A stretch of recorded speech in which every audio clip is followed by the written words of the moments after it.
Yep, I saw this, and yes, I am reviewing it as well.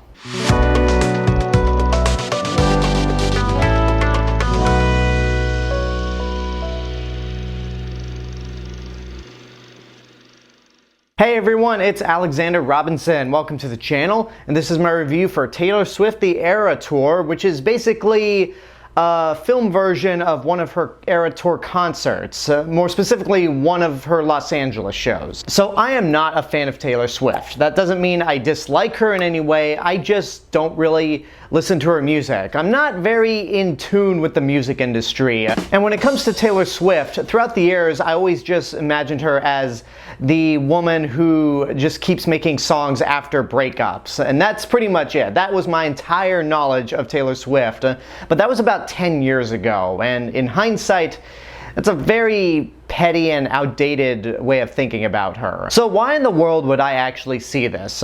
Well, when it came to the entertainment industry, next to Barbenheimer, Taylor Swift's ERAS Tour was probably the most talked about thing of 2023. Several of my friends talked about going to one of her shows, and when the announcement came that there was going to be a movie version of her show, it bumped The Exorcist Believer a week ahead, and it broke all kinds of sales in terms of box office pre-orders.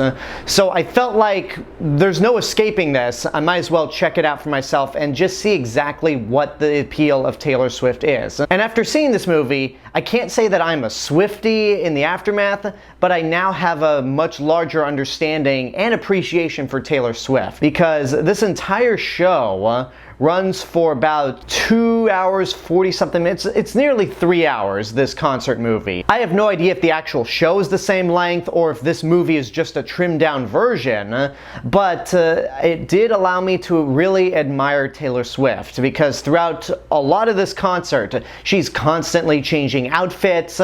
Within seconds, she doesn't stop with her performing, and you can really tell that, okay, I may have made fun of this woman in the past, and a lot of us have, but she is super talented. Like, she has a great voice, her songs are catchy, and the choreography that she puts on with not just herself but her backup dancers is pretty spectacular. And the sets that switch out every now and then with this show are perfectly timed. I could see why people made such a big deal of these live shows when they were happening earlier this year. It's pretty astounding to watch. And for a nearly 3-hour concert movie, I didn't find myself bored. Now, there were a few points where I was falling asleep, but that's more of a me problem and not a mark towards this movie, because when it comes to concerts, sometimes I'll find myself just relaxing and enjoying it for what it is, to the point where I'll nod off, and then whatever music I'm listening to, I'll just imagine images in my head. Pretty much the entire point of Fantasia. So that's not me criticizing this movie like, oh, I fell asleep, therefore I didn't like it. No. This is just a thing I do. Some of the most impressive parts about this show are when they use the giant screen in the background as part of the sets. There's one moment where she's like in a wood cavern. It's kind of hard to describe, but if you've seen the actual show, you know what I'm talking about. And she's playing on what looks like an old piano covered in moss and a microphone that looks like it's made out of wood. That's inventive. There's another moment where she pretty much dives into the stage, and it looks like she's swimming to the back of the stage, and then she pops up again in a different outfit. There's a lot of creativity that was put into this show. I don't have much else to say in this review. This is the first time I've ever reviewed a concert movie before, so this is kind of new territory for me when it comes to making a review.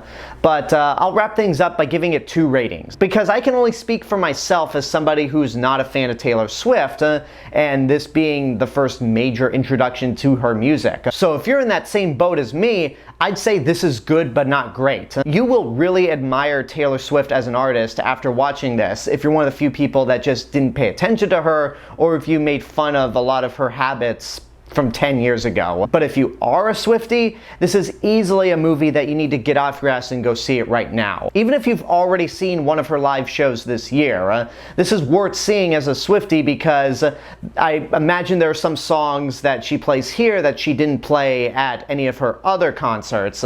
Or if you happen to be in the audience of this particular show, you'd of course want to relive those memories at a much cheaper price. And I really like this idea of putting out these concert movies not as Fathom events but as wide releases. That way anybody that doesn't have the money to spend on an actual live concert can just go to the movie theater for about $20. That's how much I paid for this, and basically get a concert out of it. Though I will say, whether you're a Swiftie or not, these movies are probably best seen with a crowd. You want to be in a theater packed with people. I saw this in the afternoon because a lot of the screenings the day I saw it were nearly sold out, and the week before the movie came out they added additional screenings earlier, so I managed to get one of those screenings, and the theater I was in was dead. There may have been 2 other people, but this was at 2:30 in the afternoon. So make sure you see this with a large crowd. And there you go, that's my review for Taylor Swift The Eras Tour. And now I want to know what you guys think about this movie. If you've seen it, what did you think? Or if you've seen the concert live, whatever the case, let me know in the comments below. Don't forget to like the video, subscribe to the channel, and hit the bell button to get notifications. You can also follow me on Facebook, Instagram, Letterboxd, Threads. I'll see you guys in the next video, but until then, have a good day and take care of yourselves.